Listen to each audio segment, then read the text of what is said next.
अक्टूबर 2019 Paris zoology museum ने एक नए जीव को डिस्प्ले पर लगाया। इसे देखकर कुछ लोग बिल्कुल अमेज थे तो कुछ लोग बिल्कुल शॉक्ड, लेकिन ज्यादातर लोग बस कंफ्यूज थे कि आखिर चीज क्या है। I mean, जरा एक सेकंड के लिए आप खुद भी इस चीज पर नजर घुमाओ। क्या लगता है आपको, अगर किसी एनिमल म्यूजियम ने इसे शोकेस किया है तो it has to be some kind of animal, right? But दिखने में ये एकदम किसी प्लांट के रूट्स की तरह दिख रहा है और उसका टेक्सचर एक फंगस की तरह है। सो सवाल ये है कि आखिर है क्या ये चीज? वेल, हेलो फ्रेंड्स, मेरा नाम है गौरव और ये चिपचिपी से दिखने वाली चीज दरअसल इतनी कॉम्प्लेक्स है कि इसे यूज करके ऐसे ऑर्गेनिक रोबोट्स बनाए जा सकते हैं जो हमारी बॉडी में घुस के कल बीमारियों को तक ठीक कर सकते हैं। Can you believe that? Well, इस स्लाइम में इतनी सारी खूबियां हैं कि अगर इसके राज के बारे में हमें पता चल जाए तो इससे बनने वाली टेक्नोलॉजी से आप पूरी दुनिया को तक मुट्ठी में कर सकते हो। And I am not even exaggerating this. किसी दूसरे ग्रह के एलियन के जैसे दिखने वाला ये येलो ब्लॉबी स्लाइमी सा ऑर्गेनिज्म ना तो कोई एनिमल है और ना ही कोई प्लांट। और जब रिसर्चर्स ने इसे पहली बार देखा था तब इसके टेक्सचर को देखकर उन्हें यह लगा था कि ये किसी तरह का फंगस होगा, लेकिन जब इसके डीएनए को गौर से एनालाइज किया गया तब यह बात सामने आई कि ये तो हमारे द्वारा किए गए सारे लिविंग बींग्स की क्लासिफिकेशंस में फिट ही नहीं होता। It is something completely different, almost like an alien, जिसके बाद साइंटिस्टों ने इसे नाम दिया फाइसेरम पॉलीसेफेलम और इसके जैसे ही बाकी के मिले ऑर्गेनिजम्स को नाम दिया स्लाइमी मोल्स। अब इसकी स्टडी करते वक्त एक चौंका देने वाली चीज सामने आई। ये पूरा स्ट्रक्चर सिर्फ और सिर्फ एक ही सेल है। And no, I am not kidding, ये पूरा का पूरा एक इंडिविजुअल सेल है। यानी कि दूसरे ऑर्गेनिजम्स की तरह यहाँ पर सेल डिवीजन होता ही नहीं है।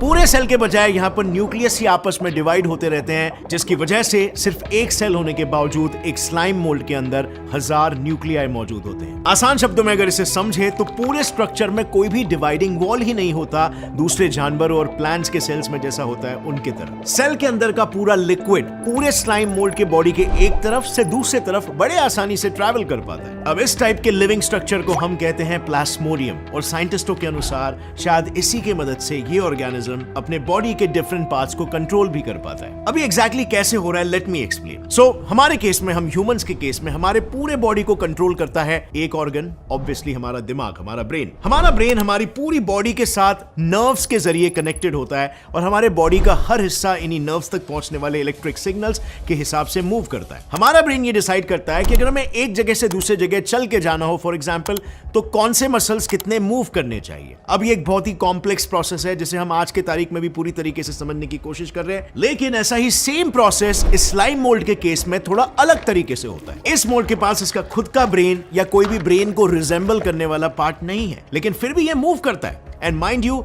इसके मूवमेंट्स रैंडम नहीं होते, बिल्कुल किसी तरह के जानवर के तरह ही होते हैं, एकदम सटीक एक पर्टिकुलर डायरेक्शन में। और ये बिल्कुल किसी इंटेलिजेंट एनिमल की तरह ठीक अपने खाने के डायरेक्शन में चलता फिरता है। इनफैक्ट साइंटिस्टों की एक टीम ने इस स्लाइम के टुकड़े को मेज के अंदर बंद कर दिया था। अब अगर इससे जिंदा रहना था तो इसे मेज के बीच में रखे खाने तक पहुंचना होगा, लेकिन ये इसके लिए कोई मुश्किल काम नहीं था। ये बड़े आराम से पूरे मेज को सॉल्व करके अपने खाना तक पहुंच गया। तो अगर आप इस मेज को सॉल्व करना चाहोगे तो सबसे पहले आप देखोगे कि आपके पास कितने ऑप्शंस अवेलेबल हैं, उनमें से कितने रास्ते डेड एंड पर खत्म होते हैं और कितने रास्ते आगे जाकर दो अलग अलग रास्तों में सेपरेट होते हैं। और तब जाके आपका दिमाग आपके लिए डिसीजन लेगा और इस मेज को आप सॉल्व कर पाओगे। और ये करने के लिए हमारे पास मेमोरी, डिसीजन मेकिंग स्किल्स और ओवरऑल कॉग्निशन होना जरूरी है, राइट? इसके बिना ये चीज नहीं हो सकती। अब इंटरेस्टिंगली, ये सभी फीचर्स एक कॉम्प्लेक्स ब्रेन में होते हैं जो इस केस में इस मोल्ड के पास नहीं है। लेकिन रिसर्चर्स के अनुसार स्लाइम मोल्ड इस मेज को सॉल्व करने के लिए बहुत ही सिंपल सा तरीका आजमाता है। पहले वो चारों कोने में अपने छोटे छोटे ब्रांचेस, जिन्हें टेंड्रिल्स कहते हैं, उन्हें स्प्रेड करता है। फिर अगर इनमें से किसी एक टेंड्रिल को कोई खाने का सोर्स मिल जाता है तो फिर ये स्लाइम मोल्ड अपने बाकी के सारे ब्रांचेस को वापस से रीअब्सॉर्ब कर लेगा और सिर्फ उसी एक ब्रांच के कनेक्शन को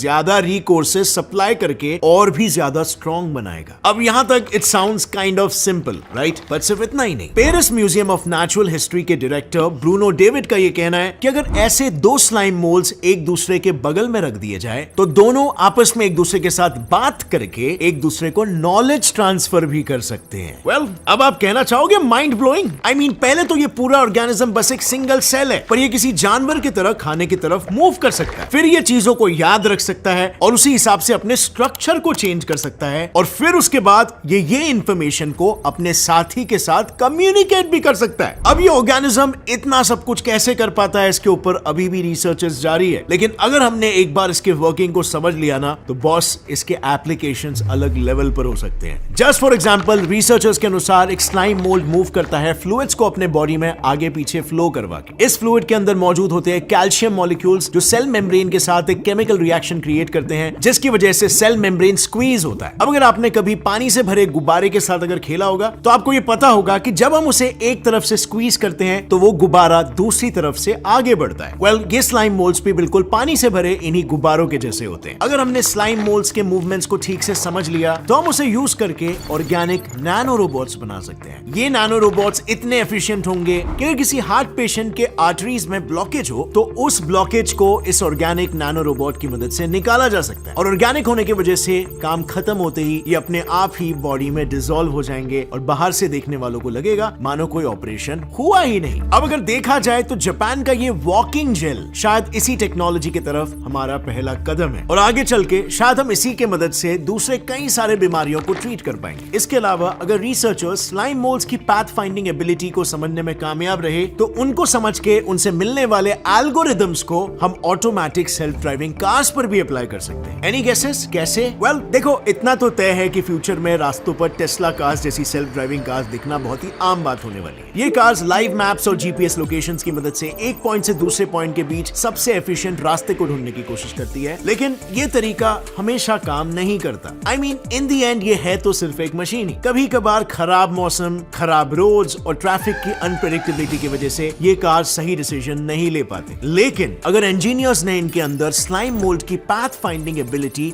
को प्रोग्राम कर दिया तो किसी स्लाइम मोल्ड की तरह अनप्रेडिक्टेबल सिचुएशंस में भी कार्स सबसे ज्यादा एफिशिएंट डिसीजंस ले पाएंगे। और क्या पता, फ्यूचर में शायद इसी के मदद से हम एआई यानी आर्टिफिशियल इंटेलिजेंस को भी एकदम ह्यूमंस लाइक बना दे, यानी एकदम top notch decision making. Just think about it, एक इतने सिंपल से ऑर्गेनिज्म से हम लिटरली एक इंसान जैसा इंटेलिजेंट रोबोट बना सकते हैं। Absolutely crazy. लेकिन आर्टिफिशियल इंटेलिजेंस को थोड़ा सा साइड में रखते हैं। अब मैं आपको एक ऐसी चीज बताने वाला हूं जिसने रिसर्चर्स, साइंटिस्ट या कहो फिलोसोफर्स, उन सब को अपने खुद के ही इंटेलिजेंस को डाउट करने पर मजबूर कर दिया। हमने अभी तक जिस टाइप के स्लाइम मोल्ड की बात की उसका नाम हमने जैसे जाना है फाइसेरम पॉलीसेफेलम, लेकिन एक दूसरे तरह का भी स्लाइम मोल्ड है जिसका बिहेवियर फाइसेरम से भी बहुत ही ज्यादा वियर्ड है। इस स्लाइम मोल्ड का नाम है डिक्टियोस्टीलियम। इसकी जिंदगी की शुरुआत भी एक सिंगल सेल्ड एमीबा की तरह ही होती है और ये अपना ज्यादातर समय छोटे बैक्टीरिया को खाकर गुजारता है। लेकिन इस ऑर्गेनिज्म की असली खासियत तब रिवील होती है जब इसके लिए खाने की कमी होने लगती है। ऐसे सिचुएशन में एक सिंगल सेल डिक्टियोस्टीलियम अपने सराउंडिंग में मौजूद डिक्टियोस्टीलियम्स को सिग्नल सेंड करता है और इन सिग्नल्स की वजह से कई सारे डिक्टियोस्टीलियम्स एक दूसरे के करीब आकर एक सिंगल यूनिट की तरह काम करने लगते हैं। बेसिकली जो ऑर्गेनिज्म पहले एक इंडिपेंडेंट बीइंग हुआ करता था वो अब एक ग्रुप का हिस्सा बन के एक मल्टी सेल्यूलर ऑर्गेनिज्म बन जाता है। Fascinating, right? इस नए ऑर्गेनिज्म को रिसर्चर्स ने नाम दिया स्लग, क्योंकि ये दिखने में और मूव करने में भी किसी स्लग की तरह ही है। ये स्लग अपने आप में ही एक इंडिविजुअल ऑर्गेनिज्म बन जाता है और यूनिसेलुलर ऑर्गेनिज्म से कई गुना ज्यादा तेजी से मूव कर सकता है। अब इस बिहेवियर के मदद से ये ज्यादा बैक्टीरिया का शिकार कर पाते हैं। लेकिन रुको, अभी तो इसका फाइनल फॉर्म आना बाकी है। अपने ओरिजिनल फॉर्मेशन की जगह से ये स्लग काफी दूर तक माइग्रेट करते हैं और फिर किसी प्लांट की तरह ग्रो होने लगते हैं। लाइक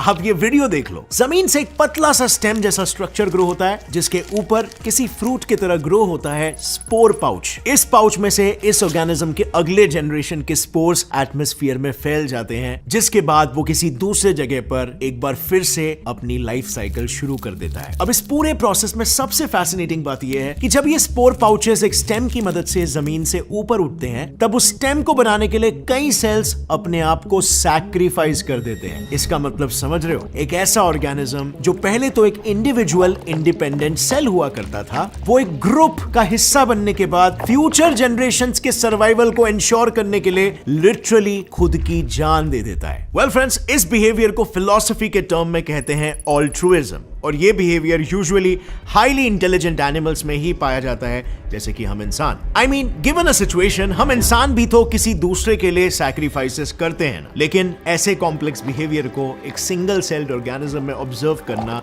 हमारे इंटेलिजेंस पर कई सवाल उठाता है। अगर एक छोटा सा ऑर्गेनिज्म जिसके पास ना एक कॉम्प्लेक्स ब्रेन है और ना कोई बॉडी और एनीथिंग, जस्ट वन सेल, अगर ये ऐसा सेल्फ सैक्रिफाइसिंग बिहेवियर दिखा सकता है, तो इस एक सेल में और हम इंसान जैसे इतने कॉम्प्लिकेटेड बीइंग्स में आखिर क्या फर्क है? क्या ये सेल भी ह्यूमंस जितना ही इंटेलिजेंस है? वेल, इसके लिए हमें इंटेलिजेंस शब्द ही क्या होता है, इस वर्ड के डेफिनेशन को थोड़ा सा चेंज करने की जरूरत है। क्योंकि अगर आपने रिचर्ड डॉकिंस की द सेल्फिश जीन बुक पढ़ी होगी, और उस पर मैंने एक लाइव स्ट्रीम भी लिया था, तो उसमें यह बताया गया है कि ऑल्ट्रुइज्म के पीछे एक्चुअली में सेल्फिशनेस होता है, लेकिन ये बहुत ही कॉम्प्लिकेटेड प्रोसेस होता है जो कि एक ब्रेन में चलता है, और सिर्फ कॉम्प्लिकेटेड स्ट्रक्चर्स में ये हो सकता है, कॉम्प्लेक्स स्ट्रक्चर्स जैसे कि ह्यूमन ब्रेन में, और वो इस सिंगल सेल्ड ऑर्गेनिज्म में हो पा रहा है। So this organism is very intelligent. So friends, इस चीज के बारे में आपकी क्या राय है, नीचे कमेंट सेक्शन में जरूर लिखना। और अगर इस वीडियो को देखकर आप फैसिनेट हो गए, आपको कुछ भी नया सीखने मिला, एक लाइक जरूर ठोकना। Gets and Fly Science channel को भी सब्सक्राइब कर लो, क्योंकि ऐसे ही दिमाग को बढ़ाओ वीडियोस आपको यहां पर देखते रहने मिलेगा। See you next time. Till then, as always, stay curious, keep learning, and keep growing. Jai Hind.